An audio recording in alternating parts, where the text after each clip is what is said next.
Mheshimiwa Waziri Mkuu, nakupongeza sana kwa kazi kubwa unayoendelea kuifanya kutatua changamoto mbalimbali kwa wananchi. Lakini pia nipongeze sana serikali kwa kuboresha miundombinu ya afya na uhakika wa dawa na vifaa tiba nchini.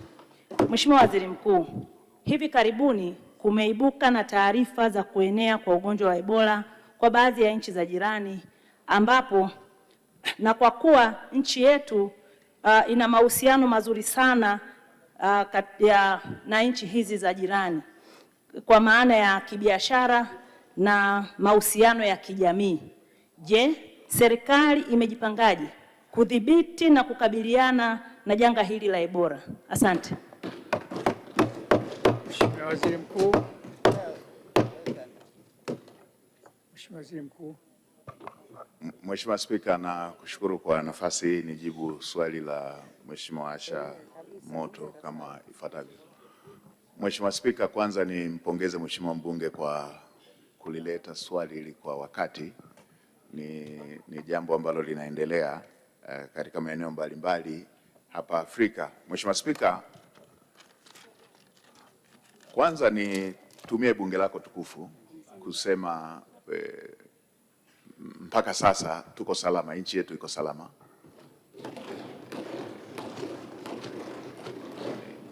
Ni jambo la kumshukuru Mungu, tuko salama.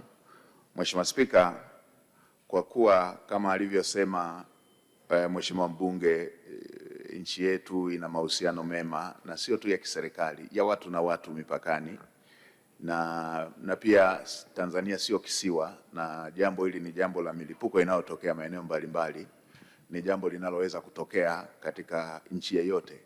Mheshimiwa Spika, serikali kwa kutambua hilo tumeendelea kuchukua hatua za kutoa elimu, na nitumie bunge lako tukufu kuendelea kupaza sauti kwa Watanzania wote kuendelea kuchukua tahadhari kama ambavyo tumekuwa tukichukua tahadhari yanapotokea mambo ya magonjwa ya aina hii, ambalo hili si la kwanza, na hata hili la aina hii la Ebola sio la kwanza kutokea katika mataifa haya ambayo yameripotiwa kuwa na tatizo hilo. Tuendelee kuchukua hatua za tahadhari, tuendelee kuelimishana, lakini pia tuwe na utayari.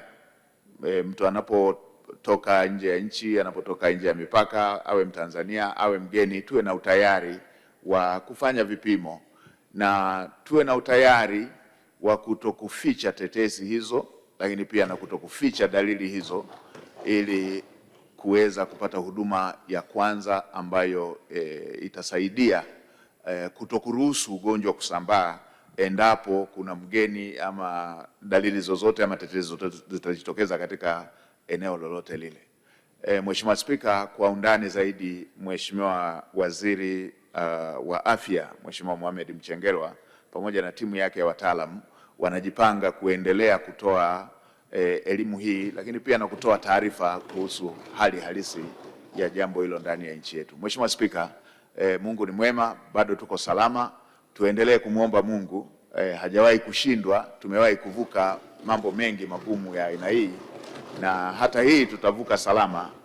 Mheshimiwa Spika, tuendelee kuzingatia yale ambayo wataalamu wetu wa afya watatushauri, tuyazingatie na tuyafanyie kazi ili kuweza kuepuka madhara yanayoweza kujitokeza.